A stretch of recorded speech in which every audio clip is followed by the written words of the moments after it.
Jesse. But you see, we have to give them the ambiance, right? You have to have the search of the oldies right there. Jesse, thank you for being here with our community, man. Jesse came from his home, took time to be here. He's flying out first thing tomorrow morning because he's got a gig, he's playing music, but he's here spending time with all of us. And that means a lot to us, man. Thank you for being here. Jesse, I know you got a chance to, I've got a chance to spend the last few days with you. You got to spend time with some of the crew. You've met a lot of the people in this room. And we've been talking about Latin culture. We've been talking about the meaning of raza, what that means, being united. But now that you've been here in Toronto, you've spent a few days here. You actually hadn't been here since the 80s. Now that you've come back, what are your sentiments on cultura in here? What are you seeing here? Well, it's pretty inspiring, right? Veniendo de los Estados Unidos, coming from the United States, and knowing that our culture, which is la cultura de las Américas, right? So when they talk about North America, Central America, South America, Turtle Island was ours. Aztlán has always been this continent. And we have always shared our cultura all the way from the north to the south, ¿verdad? So to me, what I see here is the continuation de nuestra cultura and what the next generation is going to be.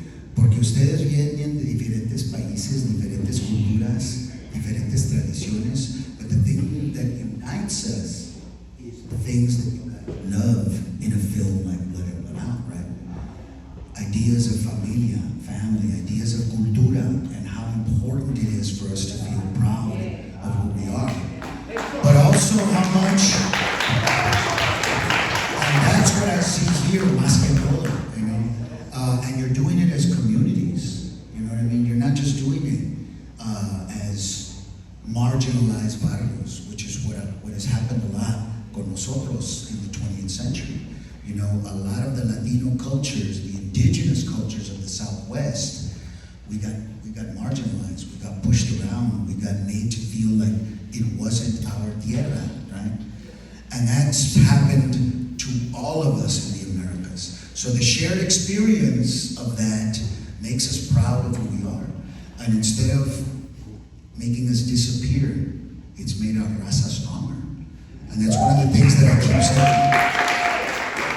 That's one of the things I keep saying with the fans here. It's like I'm so impressed and awed by the fact that you know this film, and it's been alive for over 30 years now. But it's because you, the fans, you, the culturas, you, la gente que vieron el arte, you saw the art and you saw what we were trying to say. So even though the studio hated it, right, you loved it. And so you saw past all that, you kept it alive in the YouTube world. You know, I remember in Mexico, it was one of the most pirated, you know, videos around. But that's okay, porque it had to be shared. The story had to be shared. Jesse, you know what? I heard somebody say, what? Yeah. When you said the studio hated the movie. I don't know if everybody knows the history of this, but Jesse, you do a great job of explaining what happened with the film and why it kind of went straight to VHS. Can you talk about that? Well, you know, we've been hearing it for decades, right? The Latino wave, there comes the Latino wave, here comes the Hispanic wave, we're going to take over. We have, you know, we have the voting numbers, we have the consumer numbers, tenemos todo. Pero todavía parece que we're stuck in the same place, right? We're still considered second-class citizens. We're still considered, we're called immigrants, even though we've been here several generations now, ¿verdad? And again, if you're talking about generations, and what I tell people, in San Antonio, Texas, we just celebrated a tricentennial in 2018. So what I tell our little young raza is I tell them, hey, we just celebrated 300 years, over 300 years. What does that tell you? What? And I go, we're older than the United States. So when the Anglo culture tries to tell us that we didn't exist prior to 200 years ago with the forming of all of our American nations, right? We have to tell them, no, We've been here longer as brown people. And if you count not just the Hispanos in the Southwest, right? But if you start to count the indigenous people and our indigenous blood, which is what we relate to, we talked a lot about that. And a lot of the culturas, the Latino culturas that are here in Canada have retained that sense de quién son de la tierra, you know? We were the original Americans. We are the first Americans. Right? And just because they've changed their culture, we don't forget who we are. So I think a lot of that we put into the passion of these three Chicano brothers in East Los. And it was set in the 70s, but we were still dealing with, in the 90s, we were still dealing with a lot of racism. We were just about to go through the Rodney King riots, which again was the authority, and we represented that in the film, and it was supposed to be the 1970s. We were representing how the Anglo authority was putting pressure on the Chicano, on the barrios of color, right? And so that then causes the reverse effect, where you got vatos, young little vatos getting thrown in prison. You got young little vatos fighting in the streets because you made us hate ourselves in American society. And that root then starts to dig at what makes us beautiful. Well, that was a very difficult story to be telling in 1990, was when we started working on Blood In, Blood Out, imagínate. So the studio was kind of behind the idea of a gangster film, but once they realized it was an authentic film about our cultura and our experience, I think that made them a little afraid. And in the 1990s, they weren't ready for that yet. So they pulled back on a lot of it, right? American Me, which was from the same root, right? The same story being told about how the Chicanos had started a power block in prison in the 70s because the enormous amount of Chicano population that was being put in prison. That's why that happened. Not because we're evil or because of this or that. It's because we were getting thrown in prison. Now you have a concentration. It's happened the same. If you look at all the history of the Salvadoreños, if you look at the history now, and you look at all the clicas that have been created, it's because you put us all in that situation.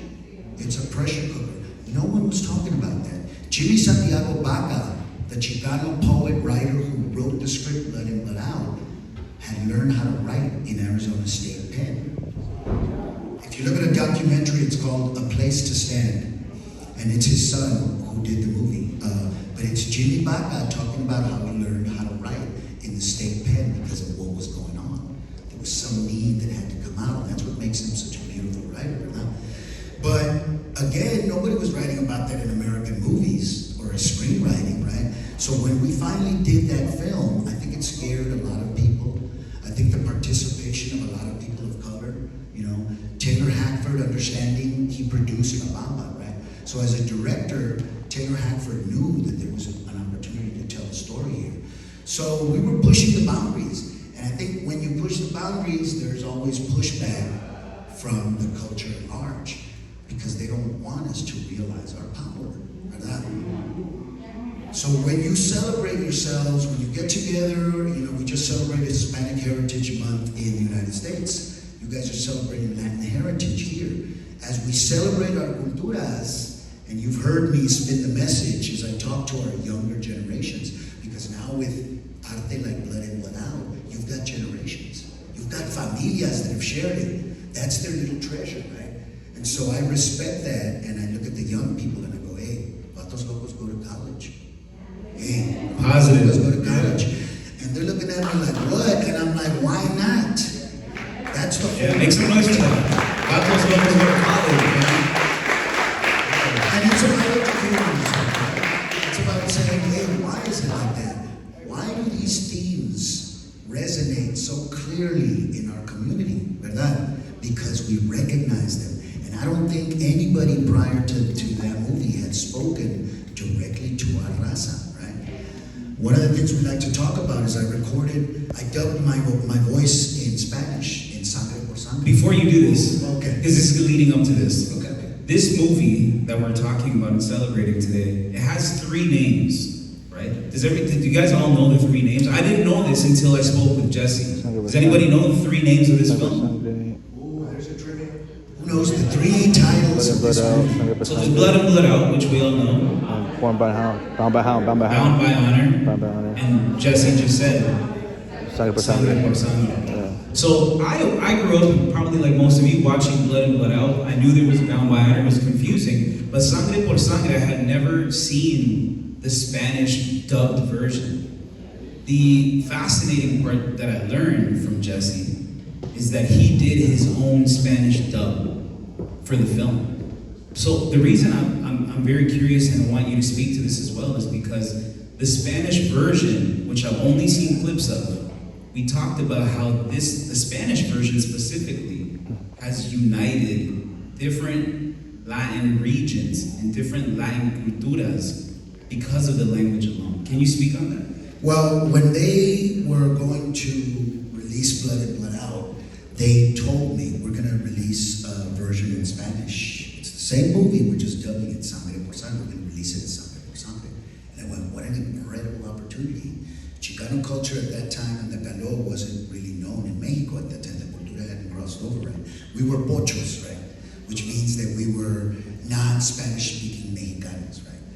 And so there was a kind of a cultural division todavía at that time. But I knew, coming from South Texas and being bilingual, que nuestras culturas eran lo mismo y podíamos hablar juntos, comunicar en nuestra propia idioma, especialmente cuando estamos hablando de la cultura chicana, right? I knew there were a lot of similarities that our cultures related to, especially coming from South Texas, right? And so I said to myself, if they do release a Spanish version, I want to dub my voice. I started on a television show called Fame, and one of the skills that I learned was how to voice over, how to dub, right? And so that was a skill that I could do as an actor. So when I knew they were going to release the film, I said, hey Taylor, who's doing the dubs, right? And he goes, oh, we got some actors. And I said, no, I want to do my voice. He goes, no, we got some Mexican actors. I go, well, the calor is not really recognized, so Mexican actors not going to know it. Carnal, chale, todo ese jale. But I know my performance. Y yo puedo actuar en español, right? And he goes, oh, that makes total sense. And Kiki Castillo, el mero mero, talking about Montana, he is from Calexico. So Enrique Castillo, mero mero, is the one that did the Chicano translation. So it was very Mexicano, proper Spanish, but with the Chicano band. So it was perfect, right? So between me and Kiki, and I think there was another actor, maybe Carlos Carrasco, that did his own voice, right? The rest of the actors were dubbed, right? Pero para mí, having done Cruzito en la idioma de mi raza, 30 years later, el impacto de toda la raza de México, de Latinoamérica, que vieron a la movie Sangre por Sangre y escucharon mi voz como Cruzito, then they really understand a real Chicano voice. But it's in their language. Y se les parece para ellos como la historia de ustedes. So it's not specifically a Chicano story when you watch it as Sangre por Sangre. It could be Mexicanos that just came over. It could be Nicaraguenses that identify now with an urban American culture. It could be Hondureños, Ecuadorians, you know what I mean? It was all there, and I even said it in that line that Jimmy Santiago Baca wrote when Miklo gets out of prison. And I'm talking about how East LA has become a Latino world. So how did Jimmy know that this was going to happen? We knew, we saw it, it was right there for us. So I think we just bought into that over and over and over as artistas of color. I didn't realize that it was going to create this kind of beautiful universal language for us to have these very difficult discussions, ¿verdad? Porque no ha cambiado el jale. You know, we're still dealing with the same issues of recidivism for our raza in the prison systems. Now that they're privatizing prisons in the United States, you've got the same pedo going on with the new clicas, ¿verdad? They talk about MS, they talk about all these jales. Well, guess what? Y'all are doing the same thing to these other new immigrant raza that you did to us, that you did to our African American brothers, right? Because if you look at that story, why are they all like that? ¿Por qué cliquean así en la cárcel? Because they got nothing else going on, right? And then you throw the droga, you throw the econ. So they were trying to tell that very difficult story, and I think it revealed a lot. The warden to tell this story, and again, I wasn't in prison, right? I got to see it from the outside in. The actors that were there, Victor Rivers, Kiki Castillo, Jeffrey Rivas, Damian Chapa, they talk a lot about how difficult it was to film there. But when you look at the writing of the story, what we were trying to get out of that, San Quentin became reformed. So it's right now one of the most reformed prisons in the United States. You're telling me that movie and the discussions that came from that movie didn't change it and didn't move the needle in the right direction? Of course it did. So it's the same thing with the discussion of representation of cultura y raza, right? It opened up these discussions que podemos tener, these celebrations that we can have now, and in a very beautifully diverse cultural city like Toronto, now we can celebrate our cultura, ¿verdad? And we can be who we want to be. We can be who we are. And I think that universal message has carried this film, but it's also something that you guys have carried and have passed it on. And that's what I really appreciate. He mentions, why are you so giving? Why are you so humble with your fans? I do it because I have to honor how much you cared for this art. This film. On that note, I asked Jesse before we sat down earlier today, what do you want to cover? What do you want to talk about when we sit here? And Jesse said to me, I want to get to know the people. I want to know who's here. So on that note, I want to open it up to a couple questions here. He has a mic, he's in the audience here. Does anybody have any questions? You want to put your hand up? Yeah, we could come right over here to the front. We go. The director. Check. Eddie Figueroa, everybody. How you doing? How you doing? Good evening. My name is Eddie Figueroa. Pleased to meet you. Pleased to make your acquaintance. Good evening. Get home safe and stay hydrated.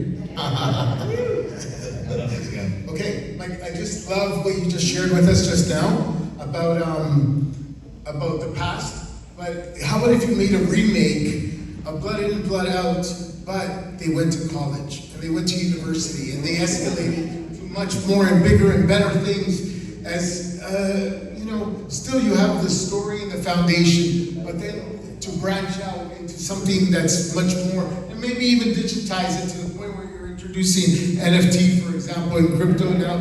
It can relate, because that's what's happening right now. Hello. And if you don't know, my art gallery will.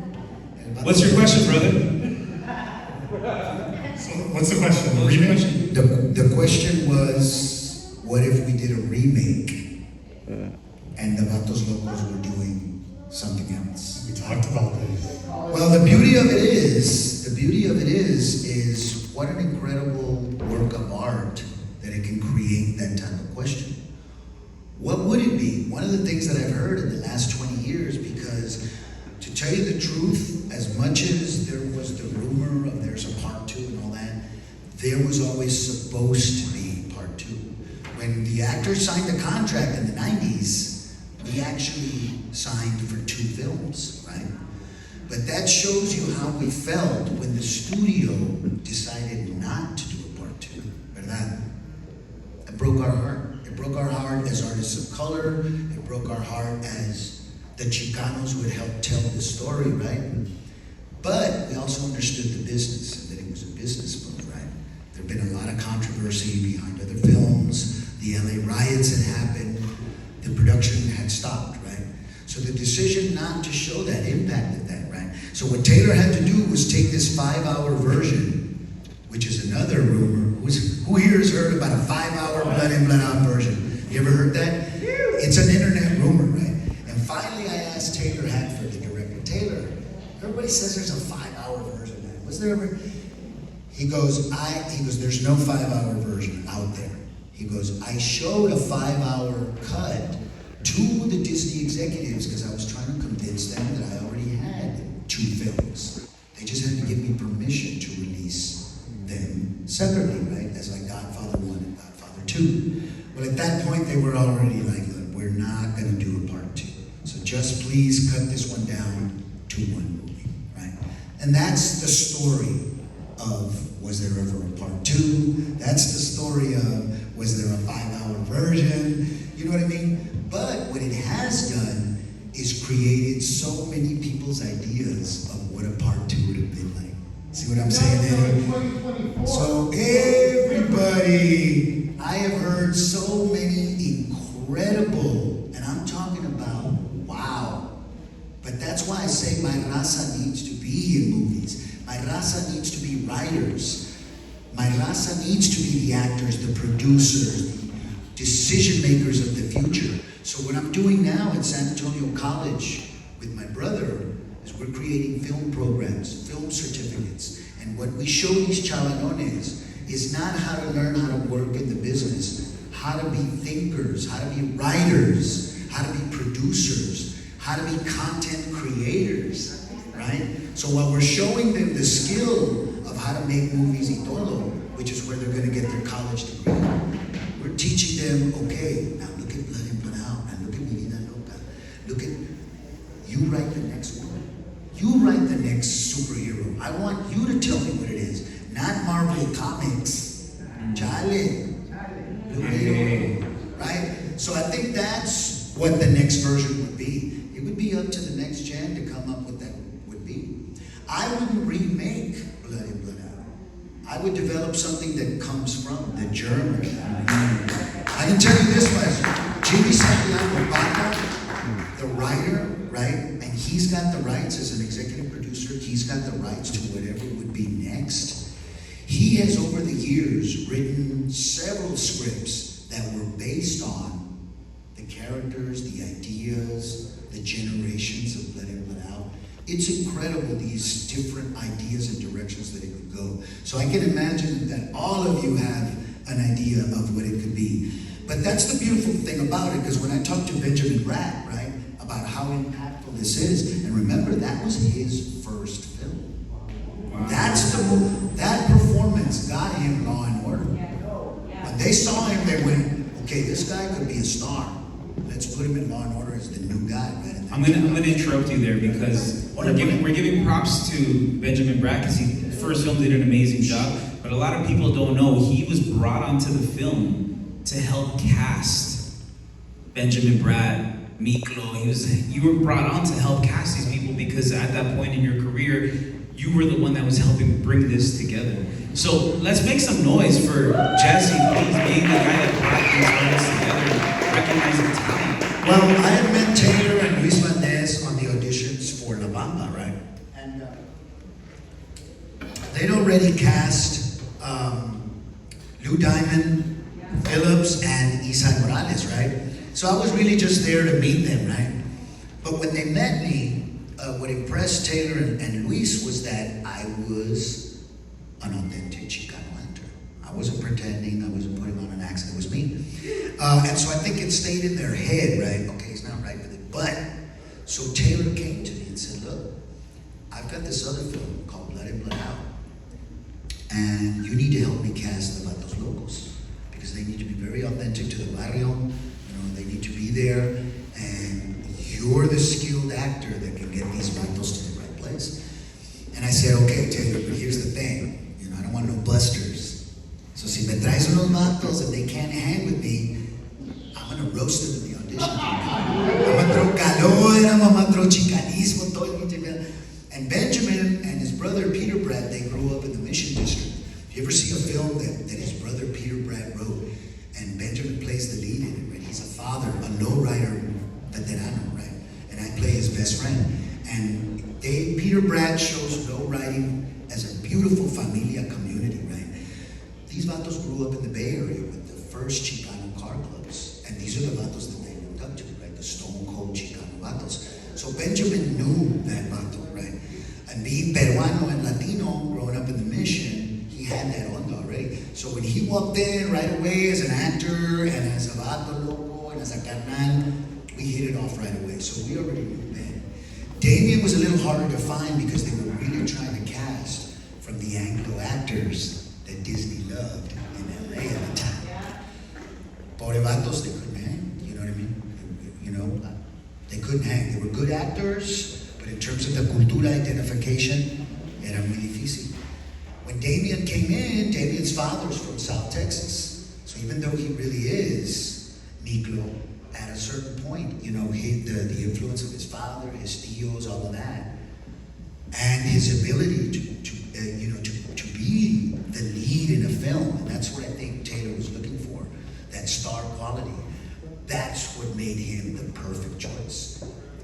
So then it was easy. Once I got those vatos together, and we were living in a family house there with the Familia Vasquez. Big George was our bodyguard, ¿verdad? And he was from the barrio. He was from the barrio there. So once I got them in the barrio, once I got them together in the casa, well, I just took them through Vato Loco 101. Every night, man, Simon, every night we'd sit down with those scripts, we would chop it up, and the beautiful thing about it is these vatos had acting technique. So we would break it down as actors, and then I'd get them into the onda, and be like, no, you don't say it like that, carnales, we're all gonna say it like this. And that's what Benjamin talks about when he says that performance, if it hadn't been for Jesse Borrego being such a magnanimous actor, and that's what he talks about. But what is that to us? Carnalismo, dude.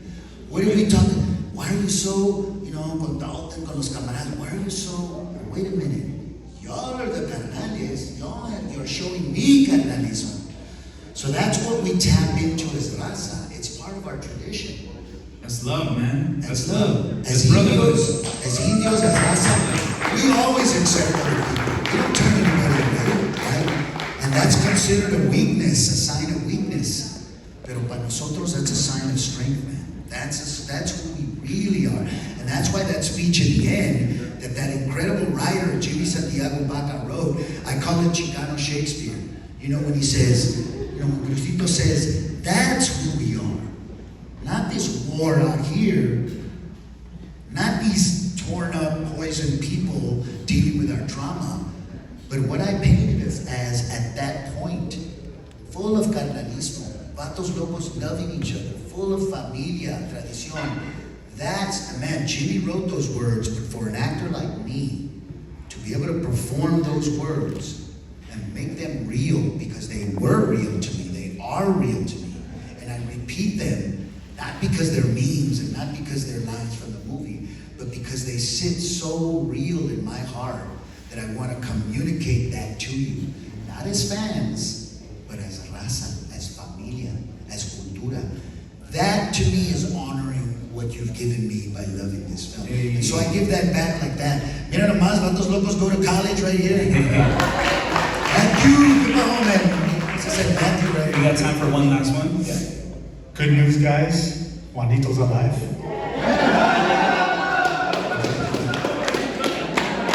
And I think he has a question. I have one question. What made you do the event here in Canada? What made me what? What made you come here and explain all here in Canada? Well, I had heard that Damien Chapa had been here already, right? But I had been to Toronto back in the 80s when I was on a TV show called Fame. So I loved Toronto. I knew that there was great production here, but I didn't really know there was a Latino culture here, right? So when Damien Chapa, Miklo was here about, 8 months ago or something, right? Acá at the tattoo shop del Carnal, ¿cómo se llama el tattoo shop? Latin Blood Tattoo. He brought Damien, right? So, there was a beautiful love of the comunidad, raza fue para allá. So we knew that there was a raza here, right?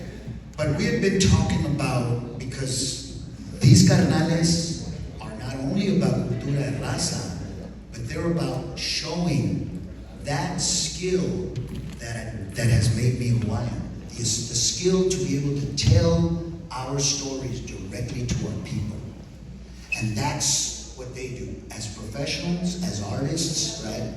So when they told me, hey, we want to bring you here to the Don Arts Academy, we want you to do an acting workshop, we were talking about doing an acting workshop, a film workshop, and to me that's important. Because why do I say Vatos Locos go to college? Because that starts a discussion with my raza about what do they need to do to be self-empowered, What do we need to do to be educated, raza? What do we need to do to make sure that our tradiciones, our stories, our familias generations continue on? Well, you have to give them, right? You have to give them up to somebody. You have to give them to the next gen. You have to share them with your other raza.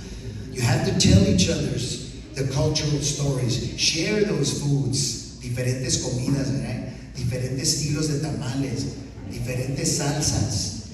I mean, that's one of the incredible things about Toronto, man. Every place we go has a different cuisine, and they're all delicious. They are. Pero hay algo para todos. And so I think that, to me, is one of the reasons I had to come here. It was like, tú sabes, el jale va a pasar, you know. We gotta be here, you know. And so I think I will be back. That's the important of the worship, is I'm coming back. We talked about doing that acting workshop, you know, because we had to cut it short, but yeah, I'm coming back, and the reason Great I'm coming question. back is because of you, man. Because of you, that's why. So guys, we're gonna wrap here. This isn't a question, but this is my pops, and he wants this. He wants. Oh, let me turn this off so that my agent keeps calling me. Let me turn this down. My friend, Agent doesn't call me, no. This is Miguel's dad, by the way, guys. And this man just gave me an incredible hat. Leon sombrero. you know, a famous line from the movie Blood and Blood. I look at it, I love it. Give me something where make